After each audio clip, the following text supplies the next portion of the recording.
Chapter number 3 आसन और विकृति पोस्चर एंड डिफॉर्मिटीज। सबसे पहले एक दिया हुआ है जैसे कि cervical, thoracic, lumbar, sacral, caudal. 7 cervical होते हैं, थोरेसिक 12, लंबर 5, सैक्रल 5, कॉर्डुअल 4। तो इसको ये याद कर लेंगे। आइए चैप्टर को शुरू करते हैं। आसन।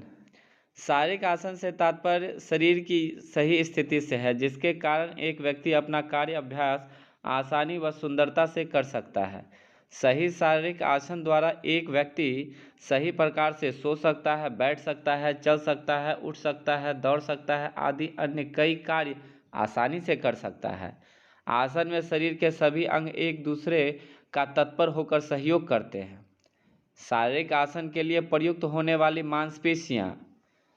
सही शारीरिक आसन के लिए प्रयुक्त होने वाली मांसपेशी निम्नलिखित इस प्रकार हैं, जैसे ट्रंक मसल्स, धड़ की मांसपेशियां। ए अग्रभाग, एंटीरियर, आगे का भाग के बारे में पढ़िए। एस्टर्नोक्लेडोमेस्टेरॉयड। एस्टर्नोक्लेडोमेस्टेरॉयड यह एस्टर्नम के मैनुबियम कैल्विकल अस्थि के मध्य भाग से होते हुए टेम्पोरल अस्थि के कर्णमूल प्रबद्ध मैस्टॉइड प्रोसेस तक जाने वाले गर्दन की सबसे बड़ी मांसपेशी होती है एस्टर्नोक्लेडोमेस्टेरॉयड। यह गर्दन की सबसे लंबी मांसपेशी होती है, जो गर्दन के घुमाने व आकुंचन, प्रसार, फ्लेक्शन, एक्सटेंशन, रोटेशन गति में मदद करती है। इस मांसपेशी को नेक मसल्स भी कहते हैं। कर्णमूल प्रवर्ध मैस्टॉइड प्रोसेस। टेम्पोरल हड्डी के नीचे कान के पीछे मैस्टॉइड एयर स्पेस होता है, जो कान के मध्य भाग से मिलता है। इसके द्वारा की गई क्रिया मैस्टॉइड प्रोसेस कहलाती है।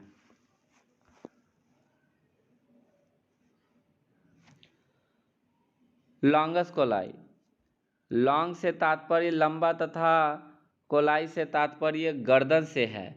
यह पेशी ग्रेव कशेरुकाओं, सर्वाइकल वर्टिब्रा की अग्रज या सामने का सतहों पर स्थित होती है। लॉन्गस कोलाई संकुचित होने पर कशेरुका दंड स्पाइनल कॉलम के ग्रेव सर्वाइकल भाग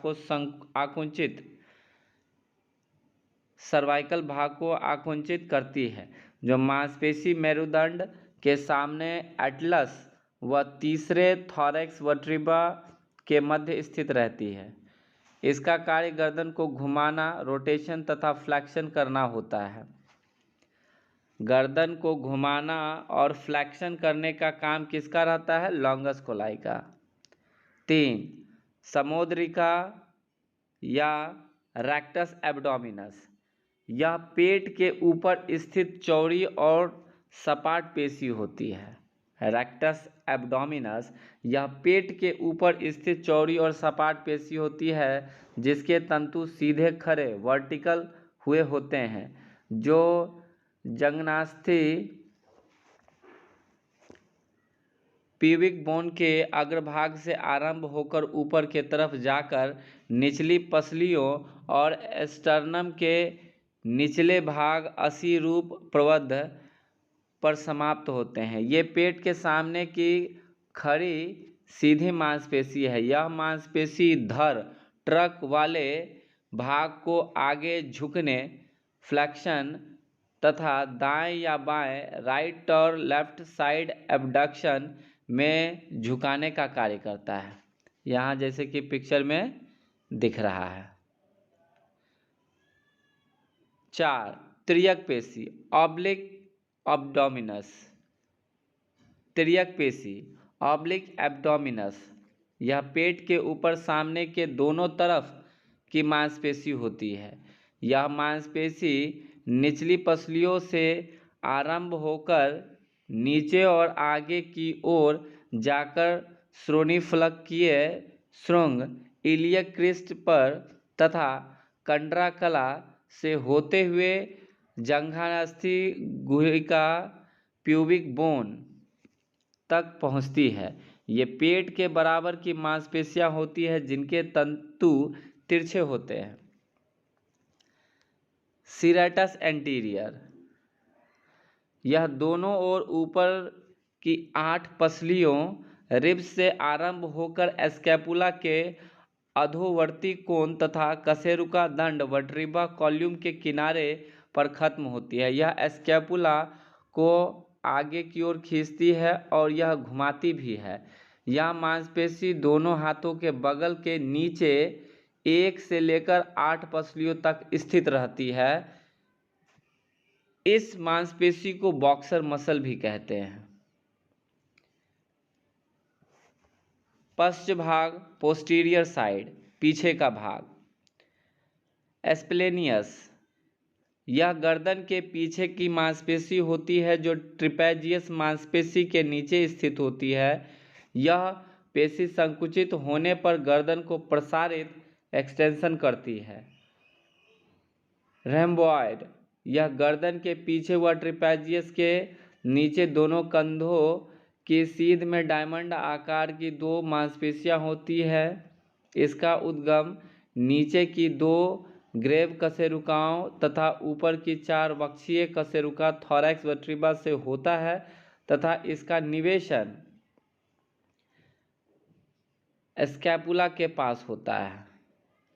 ट्रिपेजियस, ये पीठ की मांसपेशी होती है। पीठ के ऊपरी भाग में स्थित यह एक चौड़ी सपाट व त्रिकोणीय मांसपेशी होती है ट्रिपेजियस, जिसका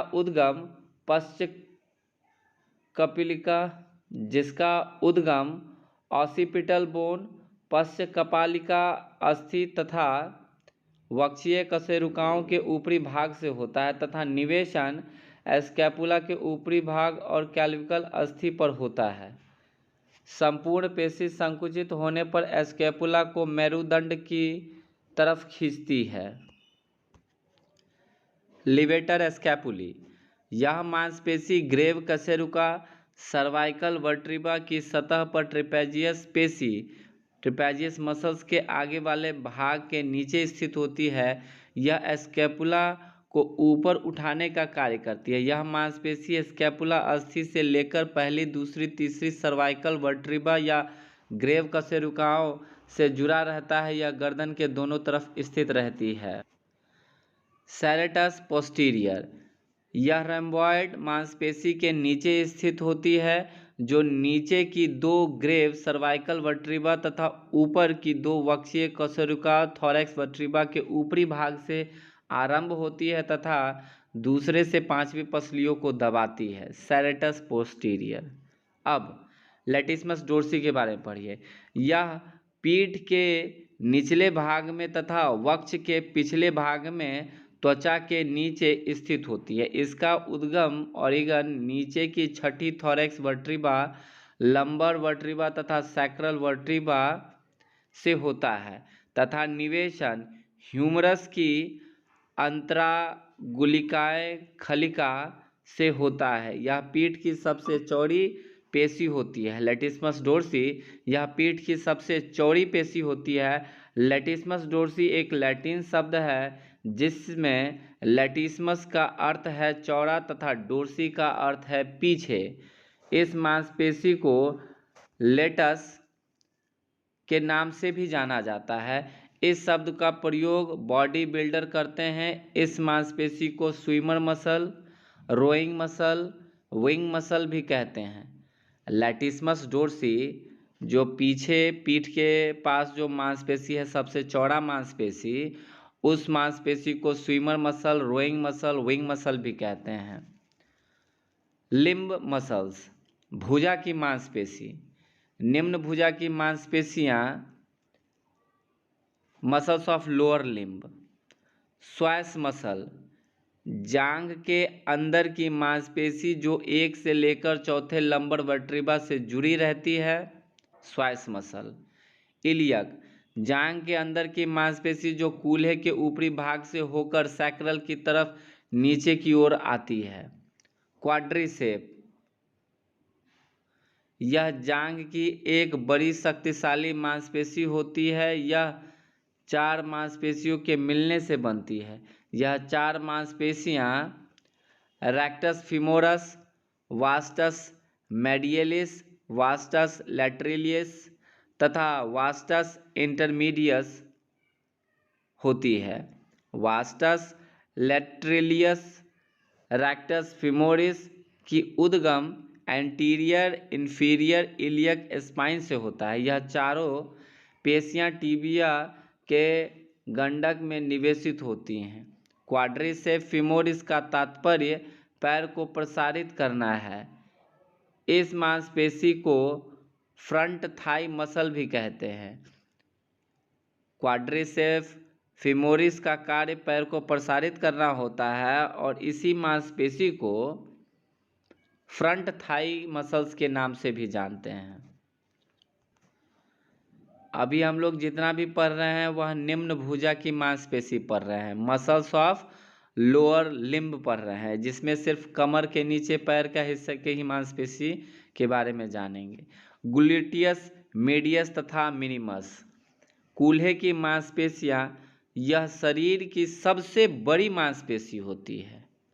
ग्लूटियस मीडियस या मिनिमस यह शरीर की सबसे बड़ी मांसपेशी होती है। ग्लूटियस टेंसर फसाइलेट जांघ की बराबर की मांसपेशी। यहाँ देखिए ऊपर जितना भी दिया हुआ है मांसपेशी के बारे में 1 से लेकर 5 तक यहाँ सभी का चित्र दिया हुआ है, उसको एक बार मिला लेंगे।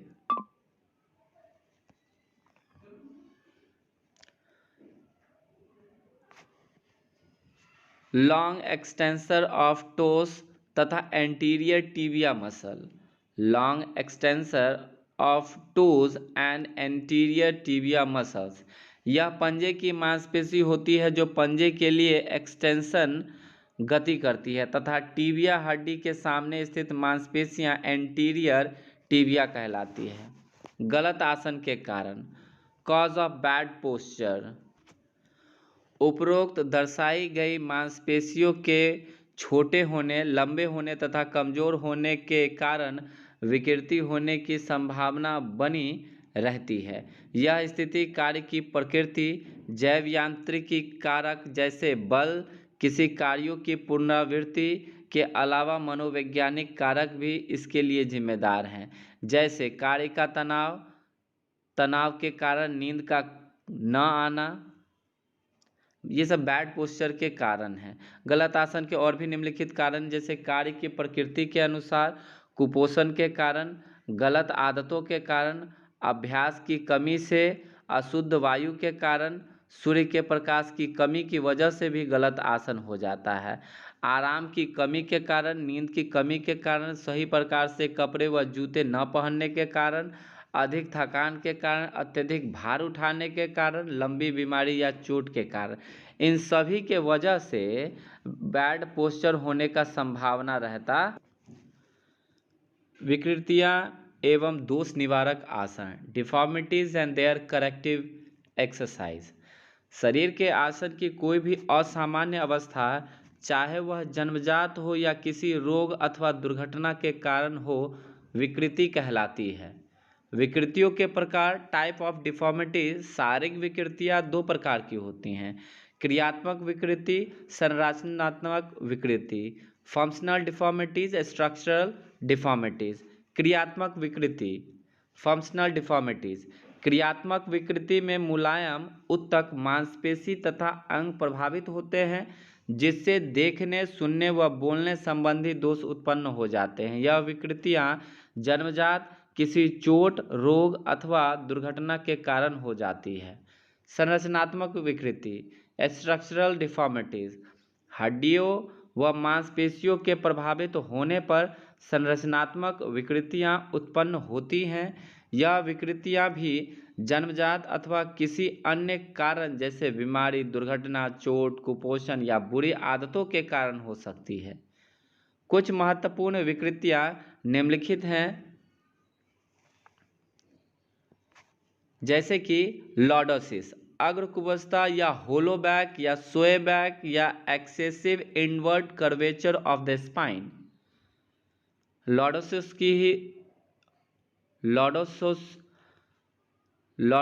को ही होलो बैक कहते हैं, या फिर excessive inward curvature of the spine कहते हैं। जरा इसको याद रखिए, हिंदी में अग्रकुबस्थता याद रखिए। इस विकृति में कटी कशेरुका क्षेत्र लंबर रीजन कमर वाला भाग में आगे की तरफ अत्यधिक वक्र कर्व बन जाता है। जैसे कि पेट आगे निकलता है तो कैसा शेप दिखता है, उसी प्रकार का आगे की ओर हड्डी निकल जाता है, झुक जाता है, गोलाकार कर्व शेप ले लेता है। इसी को हम बैक पोस्टरल डिफेक्ट कहते हैं, बैक पोस्टरल डिफेक्ट कहते हैं। अब देखिए बैक पोस्टरल डिफेक्ट है, यहाँ इसका यह मतलब नहीं हो गया कि यह पीठ की तरफ, पीछे की तरफ हड्डी के झुकने का बात कर रहा है। यहाँ पर कहा जा रहा है बैक पोस्टरल डिफॉर्मिटीज का मतलब यह हो गया कि लॉर्डोसिस, जिसमें सामने से देखने के ऊपर, सामने से देखने पर पेट के तरफ कर्व एंगल बन जाता है। इसमें रीढ़ की हड्डी, गर्दन तथा निचले कमर में वक्र या घुमाव आ जाता है। देखने में यह वक्र निचले हिस्से पर अधिक दिखाई देता है, जैसा कि चित्र में दिखाया गया है। दोष: पेट की मांसपेशियां कमजोर हो जाती है, घुटने ऊपर की ओर खिंच जाते हैं, शरीर का भार एड़ियों पर आ जाता है, शरीर का संतुलन ठीक से नहीं बन पाता है। उपरोक्त कारणों के कारण दौड़ने व पैदल चलने में असंतुलन की स्थिति बनी रहती है। इस विकृति के कारण फ्लैट फुट नामक विकृति होने की संभावना बनी रहती है। देखिए लॉर्डोसिस होने का कारण और क्या क्या है उसको समझिए। लंग्स तथा श्रोणि या कुल्हे, लंग्स या पेल्विक में रोग या विकार होने के कारण भी यह हो सकता है। काइफोसिस का सही प्रकार से उपचार न होने के कारण भी लॉर्डोसिस हो सकता है। एकॉन्ड्रोप्लासिया नामक अस्थि का रोग होने के कारण लॉर्डोसिस हो सकता है। इस रोग में अस्थियों की वृद्धि नहीं हो पाती, जिसके कारण धड़ वाला भाग छोटा रह जाता है और मांसपेशियों की स्वाभाविक वृद्धि के कारण कमर का वह भाग आगे की ओर आ जाता है। इस रोग के कारण बौनापन, ड्वार्फिज्म भी हो जाता है। स्पैन्डिलोस्थेसिस नामक रोग होने के कारण इस रोग में रीढ़ की हड्डी कमर के पास से आगे की तरफ निकल जाती है। अत्यधिक मोटापा होने के कारण यह विकृति होने की संभावना बनी रहती है। लॉर्डोसिस गर्भवती महिलाओं में पेट आगे निकलने के कारण पेट की मांसपेशियां कमजोर हो जाती हैं, जिसके कारण सामान्यतः यह विकृति हो जाती है। रीढ़ की हड्डी के डिस्क के मध्य संक्रमण हो जाने के कारण सामान्यतः लॉर्डोसिस हो जाता है। अधिक उम्र होने के कारण, लंबी बीमारी के कारण, पेट की मांसपेशियों के कमजोर हो जाने के कारण, ठीक प्रकार से न चलने या बैठने के कारण भी लॉर्डोसिस हो जाता है। अब देखिए लॉर्डोसिस को ठीक करने के लिए बहुत सारे करेक्टिव एक्सरसाइज हैं, दोष निवारक अभ्यास करने पड़ते हैं। वो कौन कौन से हैं जरा सा इसको देखिए। जैसे कि सिटअप्स, बेंट नी सिटअप्स, स्ट्रेट नी सिटअप, यह एक्सरसाइज करने से लॉर्डोसिस ठीक होने का संभावना रहता है। दूसरा, पेट के बल लेटकर सुपाइन पोजीशन में साइकिल चलाने जैसे क्रिया करना, जिसे हम साइकिलिंग अभ्यास कहते हैं, जैसा कि चित्र में दर्शाया गया है, इसको भी करने से लॉर्डोसिस ठीक हो जाता है। अच्छा, यहाँ एक वर्ड सुपाइन को समझिए।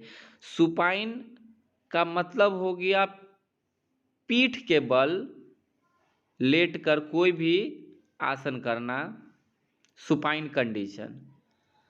तीसरा, उपचार विषयक अभ्यासों में योग का महत्वपूर्ण स्थान है। इस विकृति हेतु निम्नलिखित योग लाभदायक होते हैं, जैसा कि नाम से है पश्चिमोत्तानासन, यहाँ चित्र दिया हुआ है। इसमें दोनों टांगों को फैलाकर अच्छी तरह से तान लीजिए। दोनों हाथ जमीन पर बगल में रखने चाहिए। यह इस आसन की प्रथम अवस्था है। फिर दोनों हाथों को ऊपर से लाते हुए सामने की ओर, नीचे की ओर झुकते हुए पैरों का इसके बाद अंगूठा पकड़ने का प्रयास करें, परंतु इसे करते समय टांग व घुटना ऊपर न उठे और न ही मुड़े। यह आसन की दूसरी स्थिति है। हाथ से अंगूठे को पकड़ लेने के बाद सांस को बाहर निकालिए और कमर से सिर तक के पूरे भाग को टांगों के ऊपर धीरे धीरे झुकाइए। शरीर को इतना झुकाइए कि सिर घुटना से छूने लगे और नाक व घुटना छू जाए। यह तीसरी अवस्था है। इस आसन को चित्र में दर्शाया गया है। यह आसन कठिन अवश्य है, परंतु नियमित रूप से प्रयास करने से कमर में लोच, फ्लेक्सिबिलिटी आ जाएगा और पूर्ण आसन बन जाएगा। हलासन, यहाँ नीचे हलासन बी में चित्र भी दिया हुआ है। सुपाइन स्थिति मतलब पीठ के बल। सुपाइन स्थिति या पीठ के बल लेट जाइए। दोनों पैर एक साथ उठाइए और समकोण की स्थिति सर्वांगासन स्थिति बनाने के बाद श्वास बाहर निकालते हुए दोनों पैरों को धीरे धीरे सिर के पीछे ले जाइए और जमीन से लगा दें। फिर दोनों हाथों को पीठ की ओर ले जाकर भूमि पर सीधे फैला दीजिए। हथेलियां भूमि की ओर रहे। श्वास गहरी और लंबी लीजिए जैसा कि चित्र में दर्शाया गया है। स्वप्त पद्मागुस्तासन, सुपाइन स्थिति में लेटकर मतलब पीठ के बल लेटकर पहले बाएं पैर को ऊपर उठाया जाता है और बाएं हाथ से ही उठे हुए पैर के पंजों को पकड़ा जाता है। अगर पंजों को पकड़ने में परेशानी हो तो रस्सी का प्रयोग पंजों में लपेटकर किया जा सकता है। इसी प्रकार दूसरे पैर का प्रयोग किया जाता है जैसा कि चित्र में दर्शाया गया है।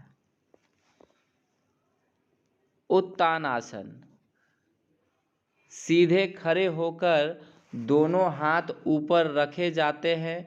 फिर धीरे धीरे आगे की तरफ कमर से झुकते हुए दोनों पैरों की एड़ियां या पैर को पीछे से दोनों हाथों से पकड़ा जाता है जैसा कि चित्र में दर्शाया गया है। नवासन, सुपाइन स्थिति में लेटकर कमर के पास से दोनों पैरों को ऊपर उठाया जाता है तथा शरीर के कमर से ऊपरी भाग को भी उठाया जाता है जिससे कि नाव की आकृति बन जाए। अगर हवा में दोनों हाथों से दोनों पैरों को पकड़ा जाए तो उसे परिपूर्ण नवासन कहा जाता है। यह आसन भी अग्रकुबस्थता के लिए लाभकारी होता है जैसा कि यहाँ पर चित्र में दर्शाया गया है। चित्र नंबर ई हो गया नवासन और उत्तानासन, ये हो गया आपको ऑप्शन डी में। आइए अब पढ़ते हैं काइफोसिस के बारे में। काइफोसिस जिसे राउंड बैक भी कहते हैं, excessive outward curvature of the spine, या फिर काइफोसिस को हंचबैक भी कहते हैं। इस विकृति में पीठ पीछे की ओर बाहर की तरफ निकल जाता है। इसे हंचबैक के नाम से भी जाना जाता है। यह विकृति वक्ष क्षेत्र थोरैसिक काइफोसिस से संबंधित है। इसे थोरैकिक काइफोसिस भी कहा जाता है। इसमें पीठ की निम्नलिखित मांसपेशियां कमजोर हो जाती हैं जैसे कि trapezius, rhomboid, serratus anterior, latissimus dorsi. इन सब के मांसपेशियां कमजोर हो जाने की वजह से काइफोसिस डिजीज होता है, पोस्चरल डिफॉर्मिटीज हो जाता है।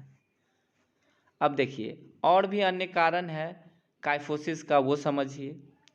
डिजीज रिलेटेड टू थोरैक्स जैसे ब्रोंकाइटिस, अस्थमा, ट्यूबरकुलोसिस आदि के कारण भी काइफोसिस हो जाता है। रीढ़ की हड्डी का असामान्य विकास होना भी इसका एक कारण है जिसे हम कंजेनिटल काइफोसिस भी कहते हैं। सॉरियमेनस नामक रोग होने के कारण यह विकृति हो जाती है। इसमें रीढ़ की हड्डी का आकार असामान्य हो जाता है, इसलिए इसे सॉरियमेनस काइफोसिस भी कहते हैं। गलत आसन के कारण यह विकृति हो जाती है, जिसे हम पोस्ट्यूरल काइफोसिस भी कहते हैं। आर्थराइटिस रोग के कारण यह विकृति हो जाता है।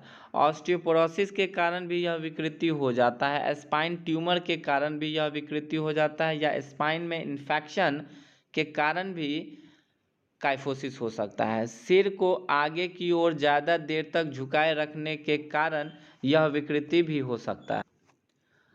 राउंड शोल्डर नामक विकृति के कारण भी यह काइफोसिस हो सकता है। ठीक प्रकार से न बैठने के कारण भी यह विकृति हो सकता है। ओवरलोड के कारण भी यह विकृति हो सकता है। अब देखिए काइफोसिस के करेक्टिव एक्सरसाइज क्या है। सुपाइन पोजीशन में लेटकर रोगी की गर्दन के पीछे दोनों हाथ फंसाकर उसे ऊपर की ओर उठाना तथा रोगी को उसकी अपनी गर्दन शरीर के पीछे और नीचे की ओर धकेलने के लिए कहना। फिर से इसको समझिए, जैसे कि सुपाइन स्थिति में आकर, सुपाइन स्थिति में लेटकर रोगी की गर्दन के पीछे दोनों हाथ फंसाकर उसे ऊपर की ओर उठाना तथा रोगी को उसकी अपनी गर्दन शरीर के पीछे और नीचे की ओर धकेलने के लिए कहना। दूसरा, इसमें बेल्ट का प्रयोग किया जाता है। इसमें बेल्ट का प्रयोग किया जाता है। प्रभावित व्यक्ति को सीधे खड़ा करके बेल्ट को गर्दन के पीछे से लेते हुए आगे की तरफ दोनों हाथों से खींचना तथा साथ ही साथ प्रभावित व्यक्ति को गर्दन के पीछे की तरफ धकेलने के लिए कहना, जैसा कि चित्र 2 में दर्शाया गया है। 3, रेत से भरे बोरी का प्रयोग किया जाता है। Use of sand bag. प्रभावित व्यक्ति को पीठ सुपाइन स्थिति, सुपाइन पोजीशन में लेटाकर उसके कंधों के नीचे रेत वाली बोरी सैंड बैग रखना तथा सिर को पीछे और नीचे की तरफ धकेलना, चित्र नंबर 3 में जैसा कि दिखाया गया है। उपचार विषयक अभ्यासों में योग का महत्वपूर्ण स्थान है। इस विकृति के लिए निम्नलिखित योगासन लाभदायक है।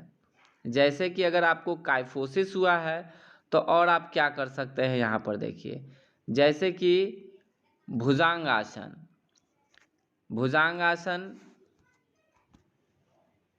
भुजंगासन जमीन पर पेट के बल लेटकर पाँव के अंगूठे से लेकर नाभि तक शरीर का भार जमीन पर रहने दे। हथेलियों को भी जमीन पर टिकाए रखे और सिर को इस तरह ऊंचा उठाए जैसे सर्प फन को उठाए रखता है। इस आसन में पीठ की हड्डियां तथा पेरू तथा कमर तक का हिस्सा उठा रहता है, जैसा कि चित्र में दर्शाया गया है। दूसरा, मार्जरेय आसन या बिल्ली की आकृति का आसन। मार्जरेय आसन सर्वप्रथम घुटनों और हाथों के बल पर आ जाए। अपने दोनों हाथों को कंधों के ठीक नीचे रखें तथा हथेलियों को खोलकर जमीन से चिपकाएं। फिर कमर का निचला सिरा तथा गर्दन को ऊपर की ओर उठाएं। इस आसन में घुटने मुड़े हुए जमीन पर लगे होते हैं, जैसा कि चित्र में दिखाया गया है। अधोमुख शवनासन। अधोमुख शवनासन सर्वप्रथम हाथों और पैरों के बल पर आ जाएं। इसमें शरीर की स्थिति अंग्रेजी वर्णमाला के वी अक्षर की उल्टी होगी। अब सांस को छोड़ते हुए कमर को ऊपर खींचते हुए उठाए, जैसा कि चित्र में दर्शाया गया है। Round shoulder. इस विकृति में दोनों कंधे सामान्य स्थिति में न रहकर आगे की तरफ निकल आते हैं या झुक जाते हैं, जिसमें दोनों कंधे एक गोल वृत्त में दिखाई देते हैं, जैसा कि चित्र में दर्शाया गया है। इस विकृति में निम्न मांसपेशियां कमजोर हो जाती हैं, जैसे कि ट्रेपेजियस, रैम्बॉइड, लिवेटर स्कैपुली।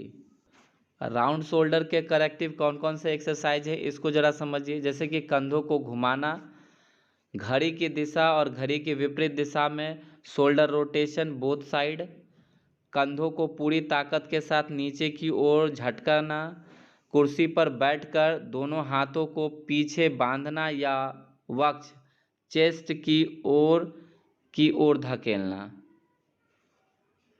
कंधे को पूरी ताकत के साथ नीचे की ओर झटकना, कुर्सी पर बैठकर दोनों हाथों को पीछे बांधना या चेस्ट को आगे की ओर धकेलना,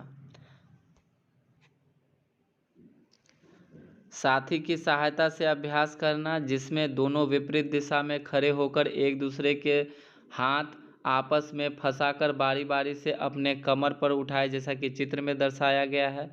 बारबेल पर अभ्यास करना, एक्सरसाइज करना, जैसा कि चित्र में दिखाया गया है।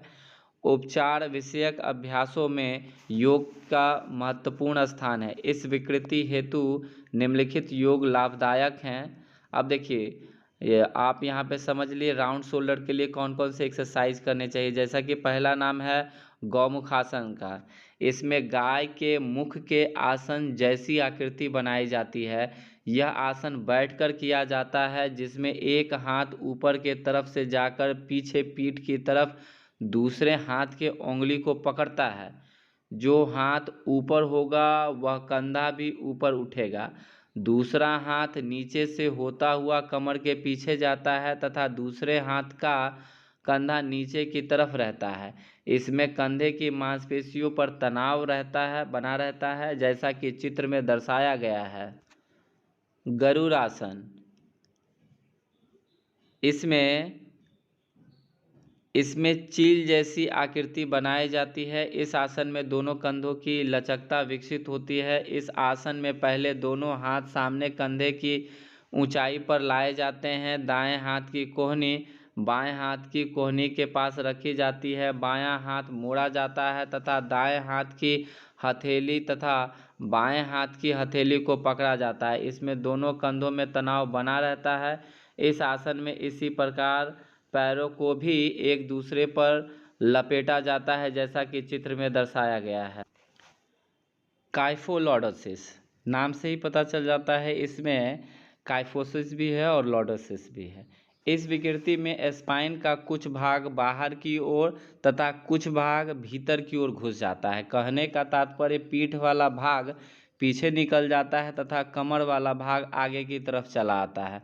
अर्थात इस विकृति में दोनों विकृतियां काइफोसिस लॉडोसिस एक साथ पाई जाती है। अब इसके लिए करेक्टिव एक्सरसाइज क्या है? दोनों विकृतियों से संबंधित अभ्यास ही इस विकृति के लिए भी लाभदायक है। उपचार विषयक अभ्यासों में योग का महत्वपूर्ण स्थान है। इस विकृति हेतु निम्नलिखित योग लाभदायक होते हैं, जैसे अधोमुख शवासना, भुजंग आसन, मार्जरे आसन, शलभासन। पहले ही इसका विवरण डिटेल पहले ही दिया जा चुका है, एक बार पढ़ लीजिए। शलभासन, टिड्डी की आकृति जैसा आसन। शलभासन, टिड्डी की आकृति जैसा आसन। इसमें प्रोलाइन, देखिए प्रोलाइन शब्द को समझ लीजिए। सुपाइन मतलब पीठ के बल और प्रोलाइन मतलब पेट के बल। प्रोलाइन स्थिति में लेटकर दोनों हाथ पीछे हवा में रखते हैं तथा शरीर का अग्र तथा पश्च भाग उठा हुआ रहता है। कहने का तात्पर्य सिर्फ पेट वाला भाग जमीन पर रहता है। सेतुबंध आसन, पुल के आकार का आसन। इस आसन में सुपाइन पीठ के बल पोजीशन में पहले लेटा जाता है, फिर सिर वाला भाग जमीन पर लगाते हुए शरीर को धीरे धीरे उठाया जाता है। पैर दोनों तलवों पर रहते हैं। पैर दोनों तलवों पर रहते हैं। गलत लिखा है, यहाँ लिखना चाहिए था कि हाथ दोनों तलवों पर रहते हैं, जिससे एक पुल की आकृति बन जाती है। सेतुबंध आसन, पुल के आकार का आसन। इस आसन में सुपाइन मतलब पीठ के बल पोजीशन में पहले लेटा जाता है, फिर शरीर वाला भाग जमीन पर लगाते हुए शरीर को धीरे धीरे उठाया जाता है। दोनों हाथों को तलवों पर रखते हैं जिससे एक पुल की आकृति बन जाती है, जैसा कि चित्र में दर्शाया गया है। तारासन, पहाड़ जैसी आकृति का आसन जिसमें खड़े होकर दोनों हाथों को ऊपर ले जाते हुए दोनों हाथों अंगुलियों को क्लिंच स्थिति में रखा जाता है। हथेलियां आसमान की तरफ तथा शरीर का वजन पंजों की तरफ एड़ियां उठी हुई रहती है, जैसा कि चित्र में दर्शाया गया है। ऊर्ध्वमुखासन, ऊर्ध्वमुखासन, यह आसन भुजंग आसन जैसा है। अंतर सिर्फ यह है कि इसमें शरीर का वजन दोनों हाथों व पंजों पर रहता है। घुटना या जांघ जमीन से छूता नहीं है, जैसा कि चित्र में दर्शाया गया है। स्कॉलियोसिस, मेरुदंड की पार्श्व कुब्जता या लैटरल डिवाइएशन ऑफ स्पाइन। इस विकृति में स्पाइन एक ओर झुक जाता है, जिसके कारण कंधे शोल्डर एक तरफ झुकते हैं तथा हिप दूसरी तरफ निकल आता है। इस विकृति को स्पष्ट रूप से स्पाइनोग्राफ या स्कॉलियोमीटर पर संबंधित व्यक्ति को खड़ा करके देखा जा सकता है। स्कॉलियोसिस दो प्रकार की होती है। पहला जिसमें अंग्रेजी वर्णमाला का सी बनता है तथा दूसरा जिसमें अंग्रेजी वर्णमाला का एस बनता है। सी वाले को सिंगल स्कॉलियोसिस कहा जाता है, एस वाले को डबल स्कॉलियोसिस कहा जाता है। अगर थोरैक्स रीजन वाले भाग में यह विकृति हो तो इसे थोरैकिक स्कॉलियोसिस कहा जाता है, और कमर वाले भाग में यह विकृति हो तो उसे लंबर स्कॉलियोसिस कहा जाता है। इस विकृति के कारण निम्नलिखित परेशानियां होती है: कमर दर्द, चलने या दौड़ने में शरीर का सही संतुलन न बनना, श्वास लेने में परेशानी। देखिए, स्कॉलियोसिस का कारण क्या है? पैर का ठीक प्रकार से विकास न होना, कान या आँख के रोग का होना। अगर खिलाड़ी किसी एक तरफ के अंगों का अधिक उपयोग करता है तो वह इस विकृति से ग्रस्त हो जाता है। जैसे क्रिकेट का तेज गेंदबाज पेस बॉलर एक हाथ का पूरे बल के साथ अधिक प्रयोग करता है। गलत तरीके से बैठने, खड़े होने या चलने के कारण बचपन में बालोचित लकवा, इन्फेंटाइन पैरालिसिस हो जाने के कारण, मांसपेशियों के मजबूत न होने के कारण, आइडियोपैथिक नामक रोग होने के कारण, न्यूरोमस्कुलर सामंजस्य, न्यूरोमस्कुलर कोऑर्डिनेशन स्थिति का ठीक न होने के कारण, जन्म से ही रीढ़ की हड्डी विकसित न होने के कारण यह विकृति हो जाती है, जिसे हम जन्मजात कुब्जता कॉन्जेनिटल स्कॉलियोसिस कहते हैं। एक पैर छोटा व एक पैर लंबा होने के कारण भी इस प्रकार का स्कॉलियोसिस डिफॉर्मिटीज हो सकता है। अब देखिए, स्कॉलियोसिस डिफॉर्मिटीज को किस प्रकार के करेक्टिव एक्सरसाइज से ठीक किया जा सकता है। करेक्टिव एक्सरसाइज: वॉल बार एक्सरसाइज, शरीर को विपरीत दिशा में झुकाना, साइड बेंडिंग एक्सरसाइज, तैराकी में ब्रेस्ट स्ट्रोक का अभ्यास करना। उपचार विषयक अभ्यासों में योग का महत्वपूर्ण स्थान है। इस विकृति हेतु निम्नलिखित योग लाभदायक हैं। भुजंगासन, इसको तो पहले ही बताया जा चुका है। अर्धचंद्रासन, इसमें आधे चांद जैसी आकृति बनती है। पहले सीधे खड़े होते हैं, फिर दाएं या बाएं तरफ झुकते हुए एक हाथ की हथेली को जमीन पर रखते हैं, दूसरे हाथ को आसमान की तरफ रखते हैं और दूसरे पैर को हवा में रखते हैं, जैसा कि चित्र में दर्शाया गया है। अर्धचक्रासन। धनुरासन, धनुष की आकृति जैसा आसन। इसमें पहले प्रोलाइन मतलब पेट के बल। देखिए, सुपाइन मतलब होता है पीठ के बल, यहाँ बात हो रहा है प्रोलाइन, पेट के बल। धनुषासन, धनुरासन में क्या होता है? धनुष की आकृति जैसा आसन है यह। इसमें पहले प्रोलाइन पेट के बल स्थिति में लेट जाते हैं, फिर दोनों हाथों को पीछे करते हुए दोनों टखनों को पकड़ा जाता है। घुटने मुड़े होते हैं, पेट से आगे का भाग तथा पीछे का भाग दोनों उठे हुए होते हैं। पेट जमीन से लगा होता है तथा देखने में धनुष की आकृति की दिखाई देती है, जैसा कि चित्र में दिखाया गया है। उष्ट्रासन, उष्ट्रासन इसमें ऊंट जैसी आकृति बनती है। पहले प्रोलाइन पेट के बल स्थिति में लेटा जाता है, फिर धीरे धीरे घुटनों को मोड़ते हुए घुटने से ऊपर का शरीर का भाग पीछे की तरफ जाता है। दोनों हाथ पीछे की तरफ एरिया या पंजों को पकड़ते हैं। ऊपरी शरीर का भार दोनों हाथों पर रहता है, जैसा कि चित्र में दर्शाया गया है। उष्ट्रासन, जिसे सेतुबंध आसन के रूप में भी आप समझते हैं। चक्रासन, सबसे पहले सुपाइन स्थिति में लेटकर, पीठ के बल लेटकर, जिसमें आपके घुटने अंदर मुड़े हुए हो तथा नितंबों से एरी स्पर्श हो, फिर दोनों हाथों को मोड़कर पीछे रखते हुए शरीर के भार को हथेलियां तथा पंजों पर रखते हुए ऊपर की ओर खींचे, जैसा कि चित्र में दर्शाया गया है। चक्रासन।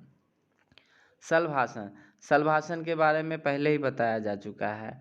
नटराज आसन, इसमें नटराज जैसी आकृति बनती है। इस आसन में सीधे खड़ा हुआ जाता है, फिर बाएं पैर पर सीधे खड़े होते हुए दाएं पैर को पीछे की तरफ हवा में ले जाया जाता है और दाएं हाथ से पीछे उठे पैर के पंजों को पकड़ा जाता है। इसके विपरीत वाले हाथ को सामने सीधे रखा जाता है, जिसमें गर्दन सामने वाले हाथ की ओर होती है, जैसा कि चित्र में दर्शाया गया है। जी, यहाँ पर आपको नटराजन दिखाई दे रहा होगा, जैसा कि आप यहाँ नटराज आसन देख रहे होंगे। अब अर्धमच्छेंद्रासन। अर्धमच्छेंद्रासन, इसमें दाएं पैर को बाएं नितंब के नीचे रखा जाता है तथा बाएं पैर को घुटने से मोड़कर सामने रखा जाता है। फिर दाएं हाथ से बाएं पैर का टखना पकड़ा जाता है, दाएं तरफ से घूम के पीछे की तरफ देखा जाता है, जिसमें बायां हाथ भी पीछे की तरफ से होते हुए दाईं तरफ जाता है। इसी प्रकार ये आसन दूसरी तरफ भी किया जाता है, जैसा कि चित्र में दर्शाया गया है। वृक्षासन। वृक्षासन, जैसा कि आप यहाँ पर देख ही रहे हैं, वृक्षासन जैसा कि इस चित्र में वृक्षासन दिख रहा है। वृक्षासन, सर्वप्रथम सीधे खड़े हो जाएं तथा दोनों हाथों को ऊपर ले जाते हुए आपस में हथेलियों को मिलाएं, फिर बाएं पैर को ऊपर ले जाते हुए उसके तलवे को दाएं पैर के जांघ पर अंदर की तरफ लगाएं, जैसा कि चित्र में दर्शाया गया है। इसे बोलते हैं वृक्षासन। वृक्षासन ही जैसा एक और होता है तारासन, दोनों पैर नीचे रहता है और दोनों हाथ को ऊपर उठाते हुए करते हैं, सेम है लगभग। रिजिड स्पाइन, सख्त मेरुदंड। यह विकृति मांसपेशी के विकार से संबंधित होती है। मेरुदंड में डिस्क के बीच का तरल पदार्थ सूख जाता है।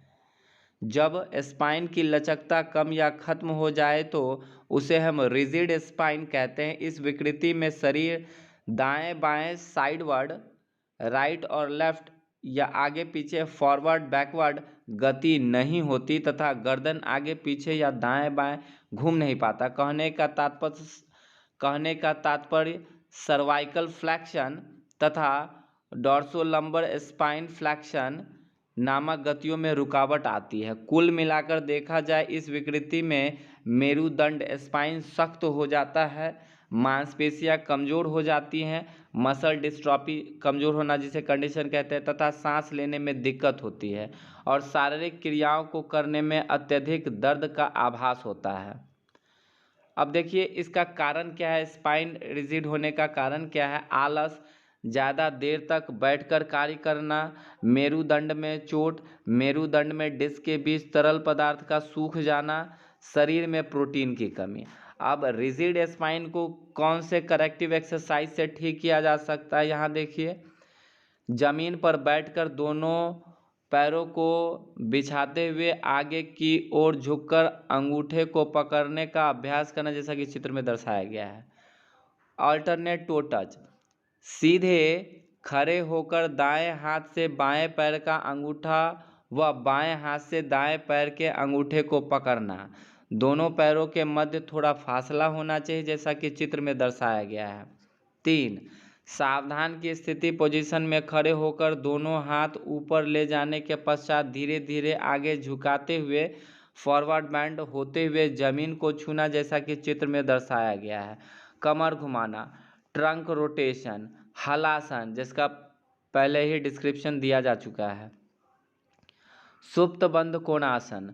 सुप्त बंद कोणासन, इस आसन में सुपाइन स्थिति में पीठ के बल लेटा जाता है, फिर दोनों पैरों के तलवों को एड़ी से लेकर पंजों तक मिलाया जाता है तथा एड़ियों को नितंब हिप तक खींचा जाता है। इस आसन को बैठकर या लेटकर दोनों प्रकार से किया जाता है, जैसा कि चित्र में दर्शाया गया है। बोलेग जैनुवेरम।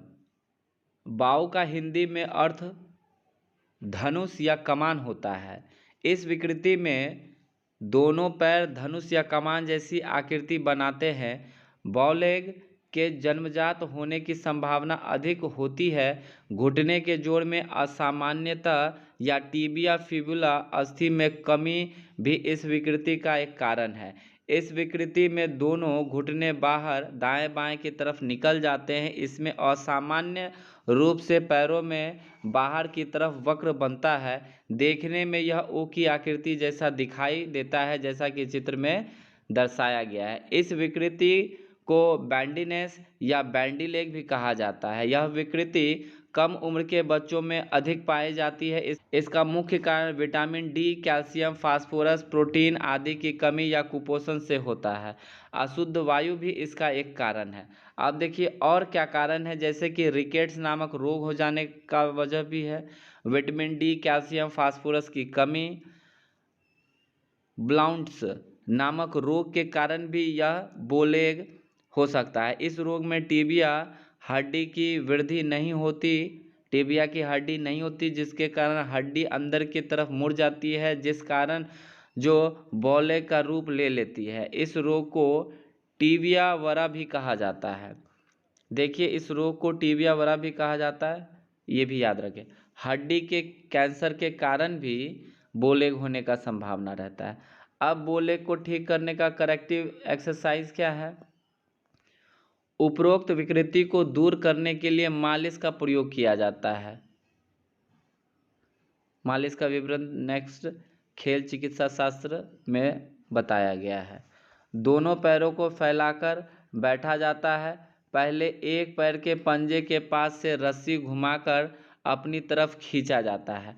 उपचार विषयक अभ्यासों में योग का महत्वपूर्ण स्थान है। इस विकृति हेतु निम्नलिखित योग लाभदायक होते हैं। पश्चिमोत्तानासन, जिसका पहले ही डिटेल दिया जा चुका है।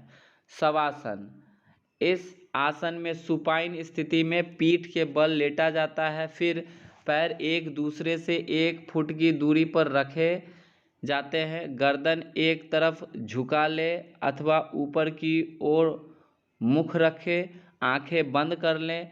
हाथों को दोनों तरफ भूमि पर आकाश की दिशा में शरीर से 10 से 12 सेंटीमीटर दूर रखें। मुट्ठियाँ आधी खुली या आधी बंद हो। उंगलियां न बंद रखें न पूरी तरह खुली रखें।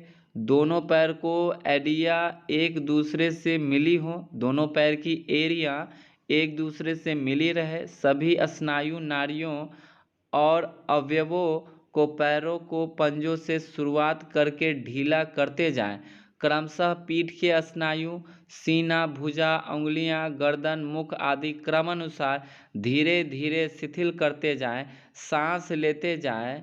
सांस लेते समय अनुभव करें कि शक्ति आ रही है और सांस बाहर निकालते समय अनुभव करें कि अंग प्रत्यंग शांत और शिथिल हो रहे हों।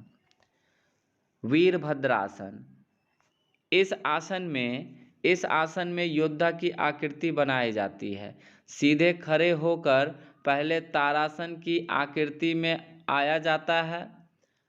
अंतर सिर्फ इतना होता है कि ऊपर दोनों हथेलियां आपस में जुड़ी रहती हैं नमस्कार की स्थितियों में, और दायां पैर आगे और बायां पैर पीछे की तरफ निकलता है। आगे निकला हुआ पैर मोड़ा जाता है। कहने का तात्पर्य घुटने फ्लेक्शन की स्थिति में रहते हैं। पिछला पैर पीछे की तरफ खींचा रहता है। कहने का तात्पर्य घुटना एक्सटेंशन की स्थिति में रहता है। फिर यही स्थिति पैर बदलकर की जाती है। त्रिकोणासन। सर्वप्रथम सावधान की स्थिति में खड़े हो जाएं, फिर दोनों पैरों को 2 से 3 फीट तक खोलकर फिर दोनों हाथों को कंधों के समानांतर फैलाएं। धीरे धीरे दाईं ओर झुकते हुए हाथ से दाएं पैर के पंजों को पकड़ने का प्रयास करें। इसे बोलते हैं त्रिकोणासन। नौकनी, जैनुवरम। देखिए, बो लेग जिसमें घुटना बाहर की ओर चला जाता है उसे बोलते हैं जैनुवरम, और नॉक नी जिसमें घुटना टकराता है उसे बोलते हैं जैनुवल्गम। यह विकृति बो लेग के विपरीत है। इसमें सावधान की स्थिति में घुटने अंदर की तरफ आ जाते हैं तथा आपस में टकराते हैं। इसमें अंग्रेजी वर्णमाला के एक्स की आकृति दिखाई देती है, जैसा कि चित्र में दर्शाया गया है। यह सामान्यतः 6 से 7 वर्ष तक के बच्चों में अधिक पाया जाता है, क्योंकि बच्चे अपने शरीर का भार घुटनों के बाहर की तरफ डालते हैं। यह वृद्धि और विकास का एक सामान्य भाग है। जिस व्यक्ति में यह विकृति पाई जाती है उसमें फ्लैट फुट नामक विकृति के भी होने की संभावना बनी रहती है। इस विकृति में व्यक्ति को दौड़ने व चलने में कठिनाई होती है, क्योंकि घुटने आपस में टकराते हैं। अब इस नौकनी में बहुत सारे ऐसे मांसपेशियां कमज़ोर होते हैं जिनकी वजह से यह नौकनी होता है। उनके नाम कुछ इस प्रकार हैं: rectus femoris, sartorius, soleus, adductor longus, gluteus medius. कुछ और भी कारण है नौकनी होने का, जैसे शरीर में कैल्शियम, फास्फोरस, प्रोटीन व विटामिन डी की कमी के कारण, तंग व टाइट कपड़े पहनने के कारण, फेफड़ों के रोग के कारण, शरीर का भार बढ़ जाने के कारण, फ्लैट फुट होने के कारण, टीबिया हड्डी में चोट लग जाने के कारण, हड्डी में संक्रमण हो जाने के कारण, रिकेट्स नामक बीमारी हो जाने के कारण। अब देखिए, नौकनी दूर करने का करेक्टिव एक्सरसाइज क्या है? हॉर्स राइडिंग, कुर्सी पर दोनों ओर पैर करके बैठना तथा पैरों को अंदर की ओर मोड़ना, मालिश, सोते समय पैरों के बीच में तकिया रखना, जमीन पर पीठ के बल लेटकर दोनों पैरों के नीचे रेत की बोरी लगाना तथा दोनों हाथों से दोनों घुटनों को पकड़ने का प्रयास करना, और कुछ समय बाद एक और रेत की बोरी लगाना चाहिए, जिससे कि ऊंचाई और बढ़ जाए। उपचार विषयक अभ्यासों में योग का महत्वपूर्ण स्थान है। इस विकृति हेतु निम्नलिखित योग लाभदायक हैं: वीरभद्रासन, शवासन जिसको पहले ही डिटेल में बताया गया है, पवन मुक्तासन, त्रिकोणासन, शलभासन, ये सभी बताए जा चुके हैं। सिर्फ पवन मुक्तासन को समझने का प्रयास करेंगे। पवन मुक्तासन: नितंब जमीन पर रखकर बैठ जाएं तथा दोनों पैरों को घुटने से मोड़कर घुटने वक्ष स्थल थोरैक्स के पास ले आए। अब दोनों हाथों के बीच पैरों को फंसाकर कमर सीधी रखते हुए सामने देखें, फिर शरीर को आगे पीछे चलाएं, जैसे कि चित्र में दिखाया गया है। टिबियल टोर्सन या पिजियन टोज। टिबियल टोर्सन या पिजियन टोज, इसमें पैरों के पंजे कबूतर के समान होते हैं, जैसा कि आप यहाँ चित्र में देख रहे हैं। इसमें पैरों के पंजे कबूतर के समान हो जाते हैं, इसीलिए इसका नाम दूसरा पिजियन टोज भी है। प्रोनेटेड फिट या डक फिट। प्रोनेटेड फिट, इसको एवर्टेड फिट भी कहा जाता है। अब आइए पढ़ते हैं फ्लैट फुट पीज पेलानस के बारे में। इसमें सामान्य पंजों वाले व्यक्ति के पंजे के निचले तलवे वाली मांसपेशी में सामान्य वक्र बनता है। इसका पता खड़े होने पर चलता है। अगर खड़े होने पर पंजे के नीचे कोई वक्र न बने तो हम उसे सपाट पांव फ्लैट फुट कहेंगे। ऐसी विकृति वाले व्यक्तियों के खड़े होने या चलने पर पंजे बाहर की तरफ आते हैं, फिर पंजे घूमकर अंदर की तरफ आ जाते हैं। यह दो प्रकार का होता है, लॉन्गिट्यूडिनल एरी से पैर के अंगूठे तक, लॉन्गिट्यूडिनल एरी से पैर के अंगूठे तक। दूसरा ट्रांसवर्स पैर की छोटी उंगली से अंगूठे तक। कारण क्या है? अब देखिए यहाँ फ्लैट फुट का कारण है वंशानुक्रम, पैरों के पंजों के चोट के कारण, आर्थराइटिस के कारण, गर्भवती होने के कारण, टार्सल अस्थियों में चोट लगने के कारण, टीबिया अस्थि के पास टेंडन में चोट लगने के कारण, नौकनी हो जाने के कारण। अब फ्लैट फुट के बहुत सारे करेक्टिव एक्सरसाइज हैं। सीधे खड़े होकर दाएं व बाएं तरफ से भार उठाना, पंजों के बल चलना, जमीन पर से माचिस की तीली या पेंसिल को पैर की उंगलियों की सहायता से उठाना, कुर्सी आसन जिसे उत्कटासन भी बोलते हैं, जमीन पर तौलिया डालकर उसे पैर की उंगलियों से समेटना, रेत पर दौड़ना, साइकिल चलाना, जिम्नास्टिक के लिए बैलेंस बीम पर चलना। देखिए उपचार विषयक आसनों में योग का महत्वपूर्ण स्थान है। इस विकृति हेतु निम्नलिखित योग लाभदायक होते हैं, जैसे कि त्रिकोणासन, वृक्षासन, तारासन, वक्रासन, अधोमुखासन। इन सभी को बताया गया है, सिर्फ एक को नहीं बताया गया, वो है सुप्त वीरासन। उसको आइए समझते हैं। सुप्त वीरासन करने से भी फ्लैट फुट दूर होता है। इस आसन में दोनों घुटने मोड़कर बैठा जाता है, एड़ियाँ नितंबों पर लगी रहती हैं, घुटने की मुड़ी हुई स्थिति पर ही धीरे धीरे पीछे की तरफ लेटा जाता है, जिसमें सिर का पिछला हिस्सा जमीन पर टिकता है। दोनों हाथ सिर के दाएं व बाएं तरफ से निकलते हुए सीधे रहते हैं। अब आइए यहाँ पढ़ते हैं क्लॉफुट, पीस केवस, हॉलो फुट।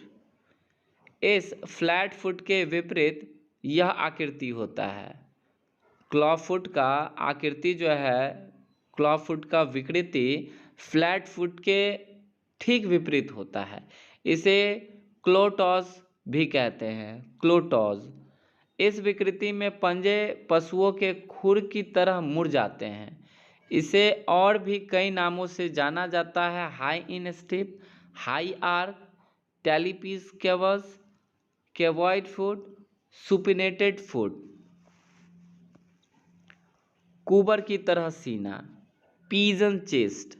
इस विकृति में सीना आगे के तरफ कबूतर की तरह निकल जाता है। फॉरवर्ड हेड पोक नेक। इस विकृति में सिर आगे की तरफ झुक जाता है। देखिए अब यहाँ पर इस बात को समझ लीजिए कि पूरा चैप्टर पढ़ने के बाद विशेषकर जितने भी मांसपेशियों के बारे में बताया गया है नाम, सभी मांसपेशियों का नाम याद कर ले। साथ ही साथ इसमें जितने भी इसमें आसन दिए हुए उन आसनों को भी याद रखें। लगभग 30 आसन के आसपास इसमें बताया गया है, जिनकी मदद से पोस्चरल डिफॉर्मिटीज़ को आप दूर करते हैं। तो सबको लगभग एक बार याद कर ले।